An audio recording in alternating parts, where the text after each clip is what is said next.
Hi friends, welcome back to my channel. ముందుగా అందరికీ good morning అండి. ఈరోజు వీడియో వచ్చేసి ఇంకా బ్రేక్ఫాస్ట్ అనమాట. దోశ పిండి అయితే ఉంది, ఇంకా దోశ అయితే వేసాము. ఇంకా ఎగ్ దోశ వేద్దామని చెప్పేసి ఎగ్ కూడా వేసామన్నమాట. ఇంకా దానిపై వచ్చేసి కారం కూడా వేసుకున్నాము. ఎక్కువ అయితే తినలేము, కానీ ఇదైతే ఇంకా ఒకటి రెండు అయితే సరిపోతాయి అన్నమాట. ఒకటే సరిపోతుందండి, అసలు బాగా మందం ఉంటుంది కదా, ఎగ్ వచ్చేసి పొంగిద్ది కదా.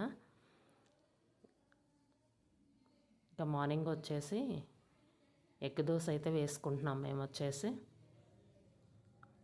కొంచెం తిరగవేసాను, కాలిన తర్వాత తీసి ప్లేట్లో పెట్టేస్తాను. ఇక మార్నింగ్ వచ్చేసి టీ అయితే తాగేసామండి.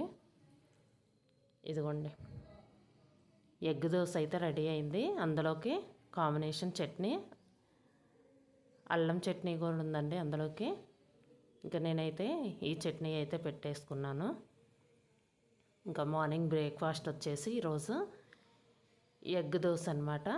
అందులోకి కాంబినేషన్ చట్నీ చాలా బాగుంటుందండి. ఎగ్ దోశ కూడా వచ్చేసి ఇంకా కారం చల్లుతాం కదా, కారం కారంగా చాలా బాగుంటుంది. ఇంకా చప్పగా ఉండదు అనమాట. కొంచెం కారం వేసుకుంటే కారంగా అనిపిస్తుంది, బాగుంటుంది. ఇదండి వీడియో. ఈ వీడియో కనుక మీకు నచ్చితే లైక్ చేయండి, షేర్ చేయండి. Thank you.